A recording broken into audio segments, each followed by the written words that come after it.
சிற்றம்பலம். ஓம் ஸ்ரீ சந்திரசேகரேந்திர சரஸ்வதி மகாகுருப்யோ நமஹ. ஓம் ஸ்ரீ வல்லபாம்பிகா சமேத ஓம் ஸ்ரீ மகா கணாதிபதயே நமஹ.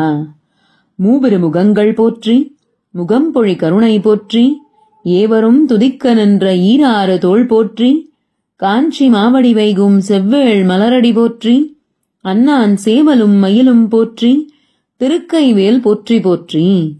எல்லோருக்கும் வணக்கம்.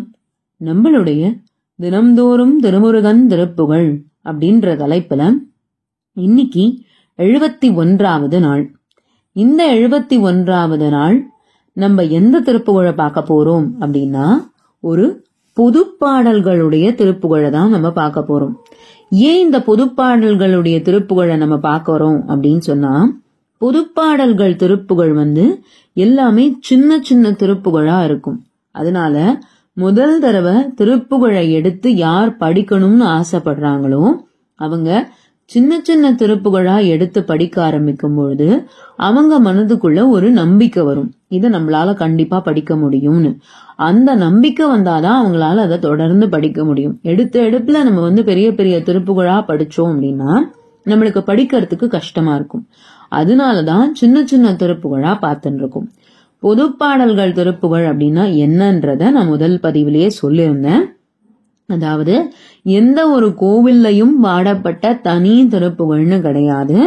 பொதுவாய் முருகன் மேல் பாடக்கூடிய திருப்புகழ் தான் இந்த பொதுப்பாடல்கள் திருப்புகழ்.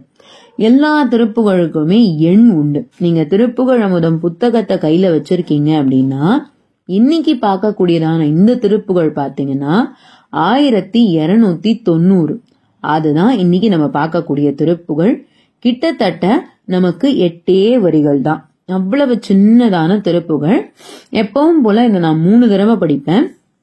முதல் தடவை நீங்க பார்த்துட்டே வரலாம், 2வது தடவை என்னோட நீங்க சொல்லி பழகலாம், 3வது தடவை இந்த திருப்புகழுடைய அர்த்தத்தை நம்ம பார்க்கிறோம்.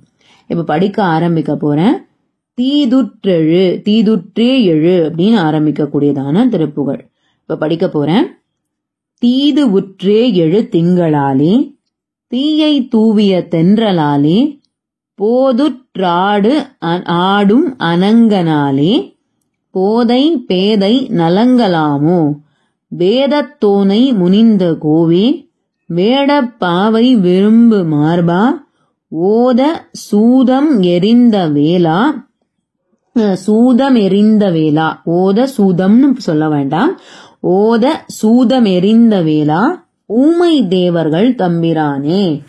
இதுதான் இந்த திருப்புகழ். இதை இன்னொரு தடவை நான் படிச்சு காட்டுறேன். தீதுற்றே எழு திங்களாலே தீயை தூவிய தென்றலாலே போதுற்றாடும் அனங்கனாலே போதை பேதை நலங்கலாமோ வேதத்தோனை முனிந்த கோவே வேடப்பாவை விரும்பு மார்பா ஓத சூதம் எரிந்த வேளா ஊமை தேவர்கள் தம்பிரானே. எவ்வளவு சின்ன திருப்புகழ் பார்த்திருக்கீங்களா? இப்ப இந்த திருப்புகழுடைய அர்த்தத்தை பார்க்கலாம். தீதுற்றே எழும் திங்களாலே அப்படின்னா இந்த மாலை வேளையில அழகான சந்திரனானது ஆகாயத்துல உதயமாகும் பொழுது மனதிற்குள் வித்தியாசமான ஆசைகள் வர ஆரம்பிக்கலாம். எப்பவுமே ஆசைகள் தான் சில பெரிய தவறுகளுக்கு கூட வேறா இருந்திருக்கும்.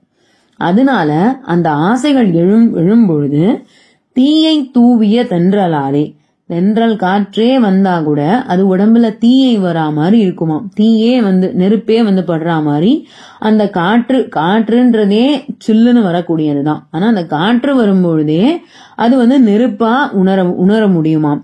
போது உற்று ஆடும் அனங்கனாலே, அனங்கன் அப்படின்னா யாருன்னா மன்மதன். மன்மதன் தான் நம்ம மனதுக்குள்ள ஆசைகளை விதைக்கிறதுக்காக அம்பு எய்துறவர்.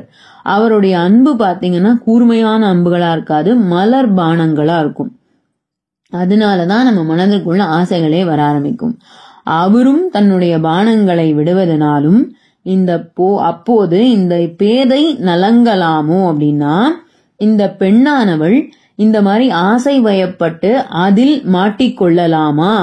நீ என்னை அப்படியே விட்டு விடுவாயா முருகா அப்படின்னு கேக்குறார். வேதத்தோனை முனிந்த கோவே, வேதத்தோன் அப்படின்றது பிரம்மாக்கு இருக்கக்கூடியதான இன்னொரு பெயர். அதனால்தான் வேதத்தோனை முனிந்த கோவே ஏன்னா பிரம்மாவை தான் அவருக்கு பிரணவத்துக்கு பொருள் தெரியல. முருகனுடைய வரலாறை பாத்தீங்க அப்படின்னா தெரியும். பிரணவத்துக்கு பொருள் தெரியலன்னு பிரம்மாவுடைய சிரசில, அதாவது தலையில குட்டி அவரை சிறையில தள்ளியிருப்பார் முருகர். அததான் இந்த இடத்துல சொல்றார். வேதத்தோனை முனிந்த கோவே. கோவைனா கோவே அப்படின்னும் போது கோ அப்படின்றது அது ராஜா அப்படின்ற வார்த்தையை குறிக்கும். வேடப்பாவை விரும்பும் மார்பா. வேடப்பாவை அப்படின்றவள் வள்ளி தேவி. வள்ளி தேவியால் விரும்பி இருக்கக்கூடியவனே, மார்பினை கொண்டவனே. அந்த மார்பில தான், முருகனுடைய அந்த மார்பில தான் வள்ளி தேவி சாய்ந்து கொள்வாளாம்.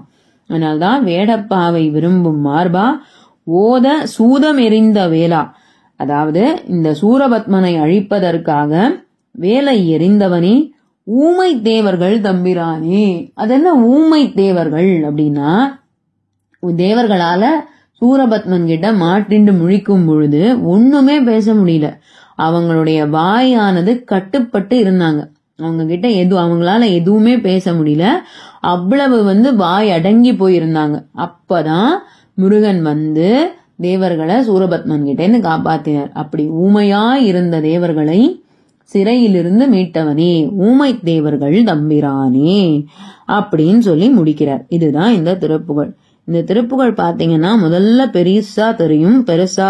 என்னடா இவ்வளவு பெரிதா இருக்குமே, நம்மளால படிக்க முடியுமா அப்படின்னு நீங்க யோசிக்க வேண்டாம். ஏன்னா 8 வரிகள் தான், நிறைய வரிகள் கிடையாது, 8 வரிகள் தான். அதனால முதல்ல நீங்க பார்க்கும்போது சேர்த்து இருக்கும். திருப்புகழை படிக்கிறதுக்கு ஒரு பெரிய முடிவா நீங்க என்ன எடுத்துக்கணும் அப்படின்னா, பதங்களை பிரிச்சு படிக்கணும். அப்பதான் உங்களுக்கு அர்த்தமும் புரியும், உங்களுக்கு அது ஞாபகத்திலையும் இருக்கும், உங்களால படிக்கவும் முடியும். எல்லா வார்த்தைகளையும் சேர்த்து படிச்சீங்கன்னா உங்களுக்கு அர்த்தமும் புரியாது, ரொம்ப கஷ்டமா உங்களுக்கு தெரியும். அதனால எப்பவுமே திருப்புகழை படிக்கும் பொழுது அந்த பதங்களை பிரிச்சு படிச்சீங்கன்னா கண்டிப்பா உங்க எல்லாராலையும் படிக்க முடியும். முருகப்பெருமான் அனுகிரகத்தால் நாளை மீண்டும் இன்னொரு திருப்புகழுடன் சந்திப்போம். நன்றி, வணக்கம்.